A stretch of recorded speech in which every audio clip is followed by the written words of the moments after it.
first of all, again, thank you. Some of you, some people may absolutely know who you are and know you all the way back to, your Cornell days, right? Which, some people may not realize you started that center. But for those who don't know your background, tell us a little bit about it and how you got into HR focused research. Well, so working backwards, I'm at a business school now, the Marshall School of Business at University of Southern California. So my life today is teaching MBA students, many of whom are going to be more general managers or managers in functions other than HR, about the value of talent, the strategic connection of talent, that kind of thing. So that's kind of my latest incarnation.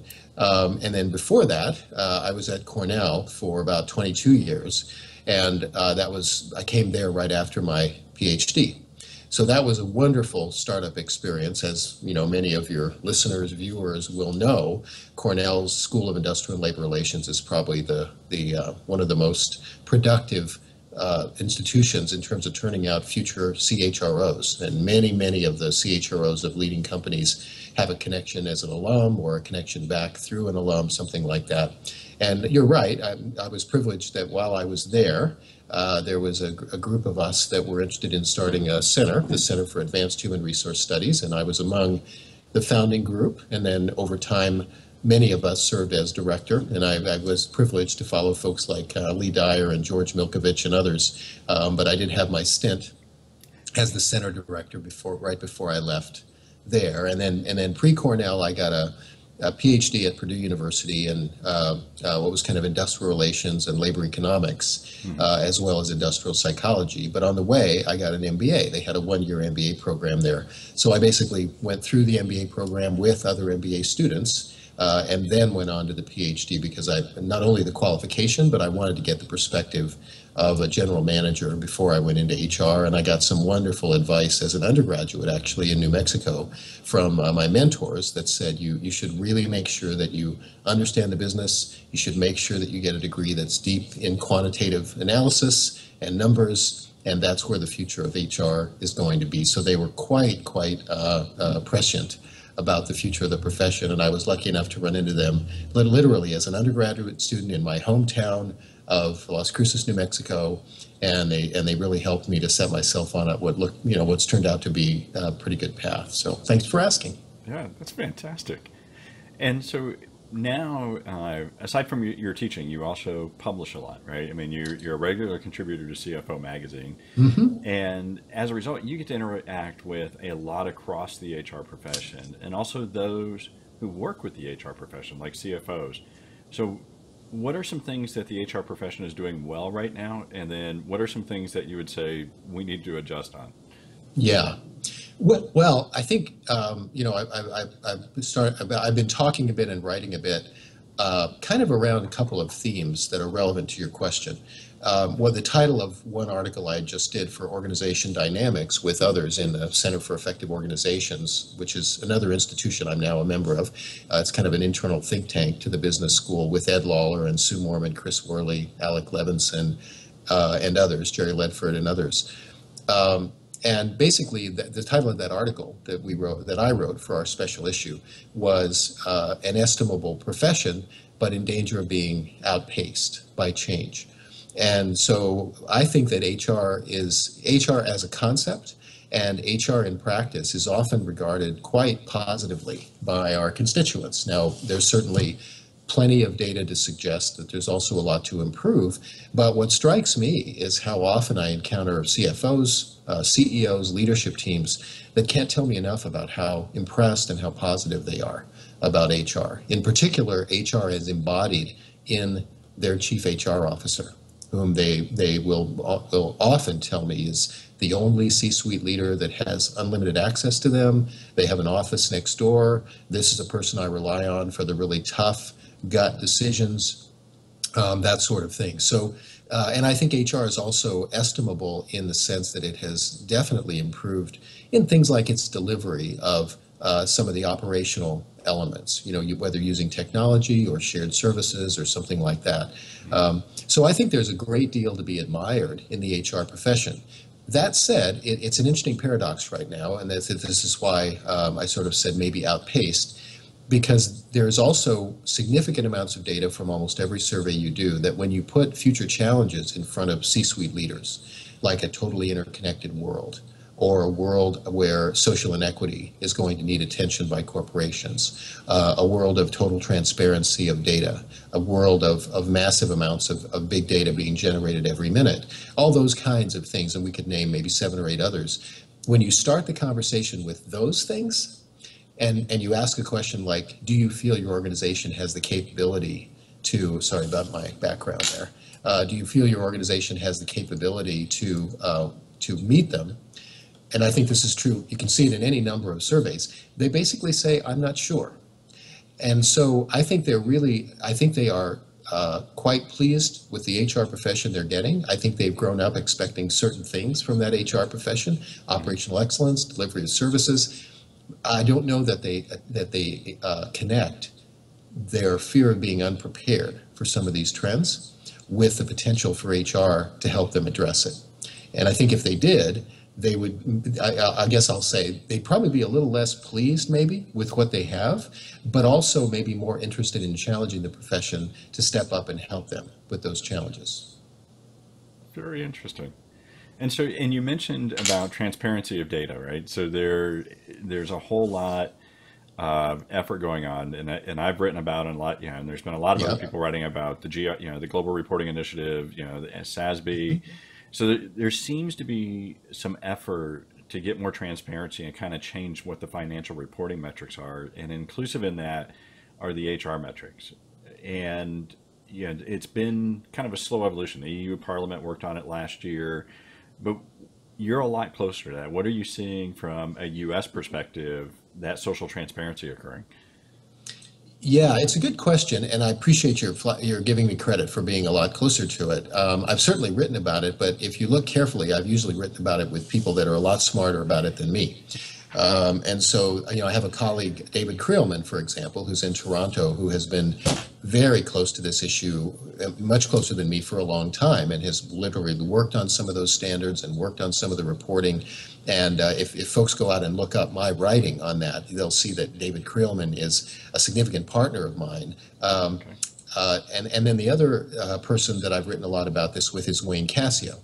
Wayne is an iconic scholar in the field. He's pretty much won every fellowship and every lifetime achievement award you can win, has been president of the Academy of Management, and he's a very good friend and colleague. I'm just privileged to work with him.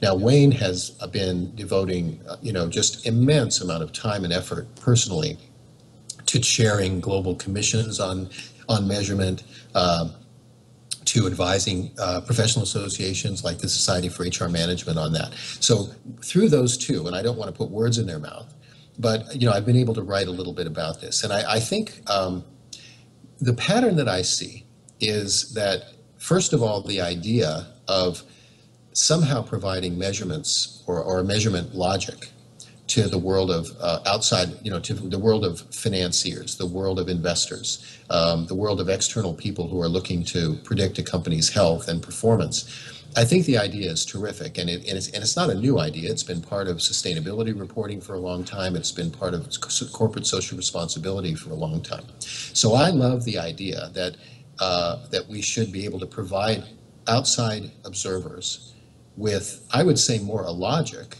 about how investing in talent contributes to organization success.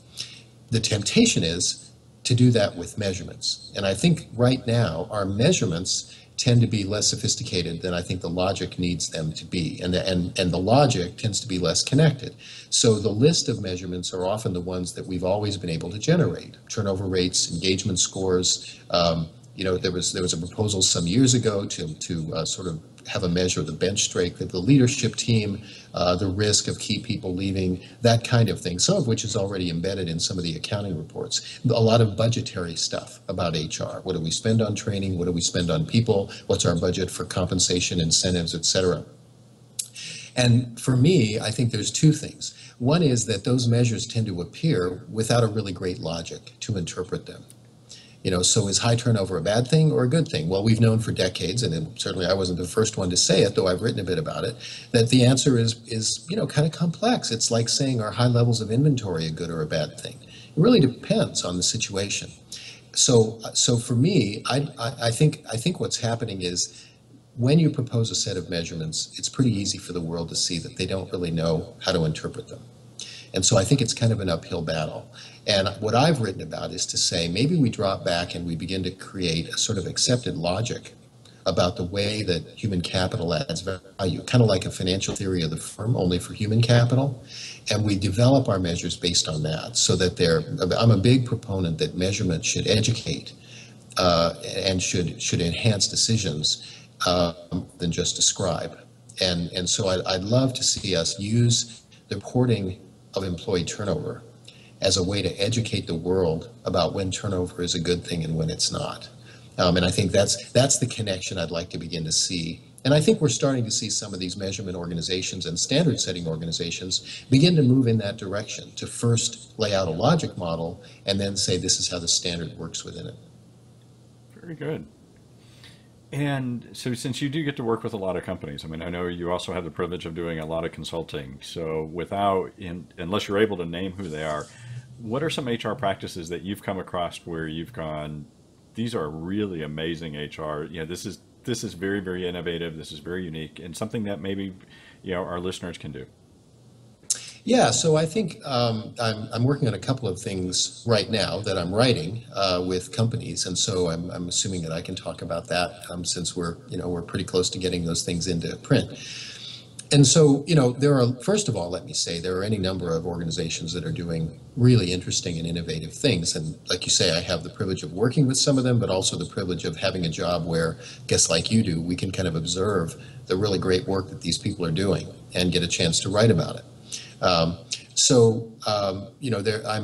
right in the middle, just to take the first one, I'm right in the middle right now of doing a new book on the future of work and the idea that work will evolve beyond just done by employees. And while that's not a new story, what we have in the world today is a lot of what I'd call shiny objects. So we have freelance platforms, we have freelancers union, we have Uber, we have outsourcing, we have loaning of employees between companies. All those things are out there, and there's some really interesting examples of that.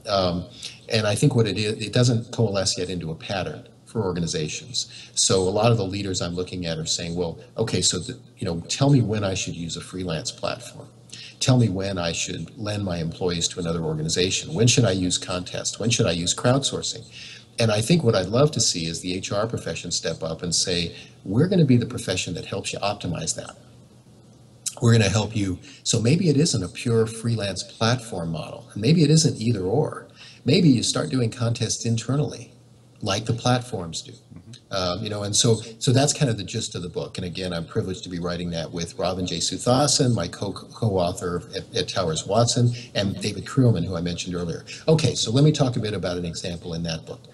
There's lots of examples there of companies doing some really innovative things. For example, there's really an upwelling, I think, of publicity around loaning employees or borrowing employees between companies. So when Siemens invented a hearing aid for children, they had the question of how do we market it? And so they did a great thing. Instead of saying, what are the best marketers we can hire? Or who's the best marketer to kids on our staff? Now, Siemens doesn't make things for kids very often. They make elevators and monorails and that kind of thing. Well, speaking of monorails, they already had a partnership with Disney when it came to the rides at Disney. So somebody brilliant said, my words now, but in essence, why should we fight to compete with Disney for the great kid marketers when we could go borrow their kid marketers and get them to work on this project with us, which is just what they did. So take Apple Pay. I was just working with the folks at Visa, and this is all public domain, but it's a fascinating story. So the way Apple Pay got built was Apple's looking around the world and saying, well, we have this terrific phone, this terrific ability to build experiences, this terrific depth of understanding of how our phone works. We believe it is going to be the payment vehicle. It'll be the new credit card. But do we have the best talent in the world that has relationships with banks, that understands the way financial numbers and money need to move through the internet, that understand security? Well, no, that's organizations like Visa. Visa is looking at their own future and saying, we can see that the phone is going to be the payment vehicle. Do we have the best people who know how the iPhone works and can build a user interface that's elegant and attractive and that sort of thing? Well, no. Well, in one world, you could say if we limit ourselves to the idea that our employees do the work, Apple tries to compete with Visa for people that would much rather work at Visa on the financial stuff. Visa tries to compete with Apple for people that would much rather work at Apple on the iPhone. And the brilliance, of course, is to say, again, why can't we put those two groups together? Now, that's not a trivial thing. For example, my favorite example is Visa's a big brand, right? It could have been called Visa Pay. I mean, imagine that discussion. And so this is the HR stuff. This is the humanity that goes with a brilliant idea that, well, if we could learn what Apple knows about the iPhone, and they could learn what we know about financial instruments and the financial transactions, we could create something magical. But we can't do it unless we're willing to reveal a lot about ourselves and get them to reveal a lot about themselves and find some room in the middle of that to make something happen that doesn't threaten either of us, but is a good example of borrowing. IBM has done the same thing with Apple. Apple looks around and says, what's the best organization in the world at developing technology and relationships with big global corporate customers? Well, the answer is IBM. And there's people that work at IBM that would never work at Apple for just that reason. Right. Apple, on the other hand, is a consumer company and understands experiences. And while IBM creates great experiences too, from the consumer side, Apple's clearly doing a lot more there. So you can see, I love that mindset that is starting to say, if I pull the work out of the idea of employment, I suddenly have some pretty creative things that I could do about that. So that's one direction, is companies that are, and some of them are, so if we stay with IBM, IBM's doing a lot of other creative things too. They have kind of internal talent platforms that let people volunteer for projects, just the way you would if you were to go to a freelance platform like Tongle or Topcoder or Gigwalk or something like that. So rather than seeing it as an either or, they're creating this hybrid that says, well, let's keep employment intact, but let's extend the way we do it by breaking down the work into projects, by allowing people to volunteer, by opening up a platform to do that. And so that's kind of where my fascination is these days, is because I'm writing this book about work beyond employment with organizations that do that. The other thing I'm seeing a lot of, and this is on the basis of there's a guy much more experienced and smarter than me, Rob Cross at Darden, who does a lot of work with social networks. And has really taken the academic research on how to measure and understand social networks and made it very accessible to companies.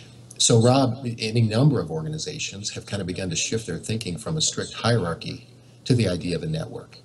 And they find connectors they never knew existed. They find energy spots they never knew existed.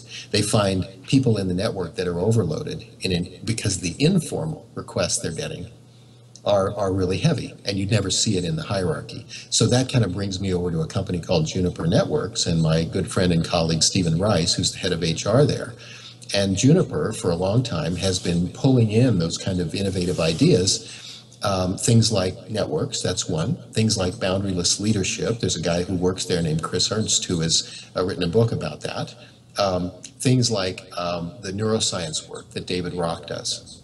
And taking that work and not just saying this is interesting or let's copy what someone else did, but looking at their organization and saying, where could this work make a big difference in the way we do things and where we need to improve. So they were one of the first organizations to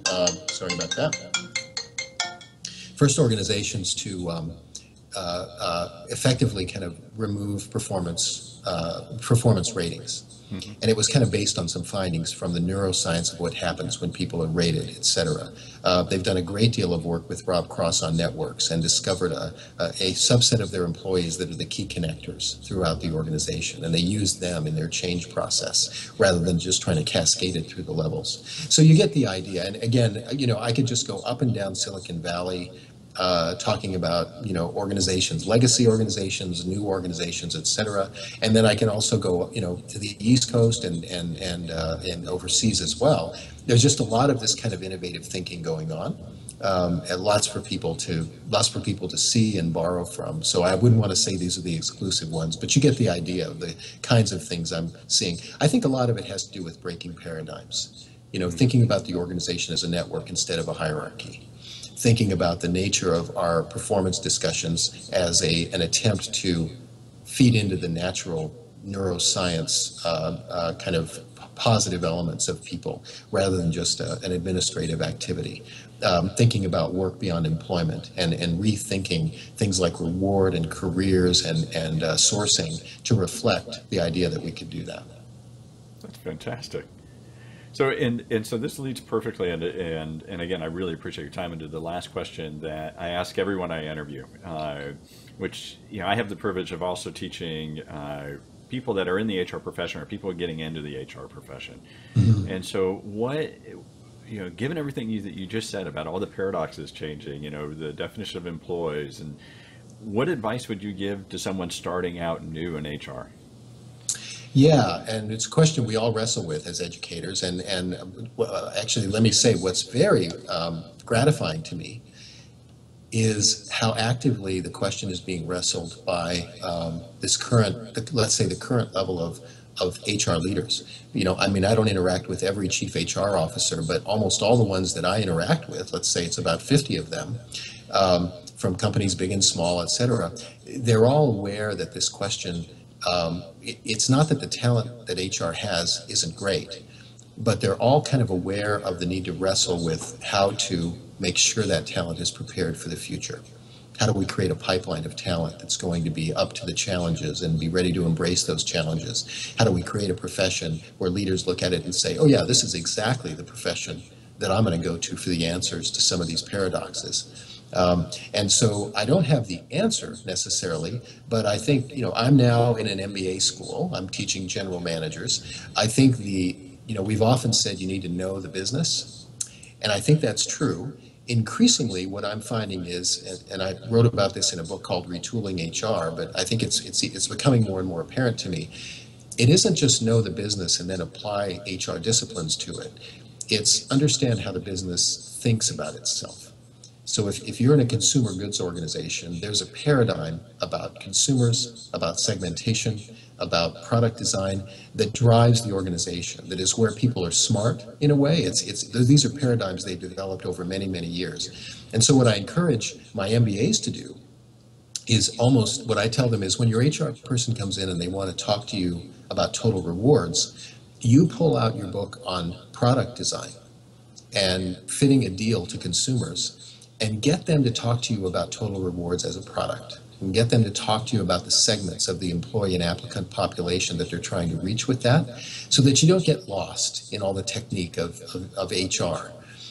So Ian Ziskin, my colleague, and I have written a bit about this idea of reaching out beyond HR to find out what are the disciplines where your constituents are already smart, they're already comfortable with paradoxes, and they don't have to learn a whole new language of HR to understand where they should engage with you to help you do better at connecting talent to strategy.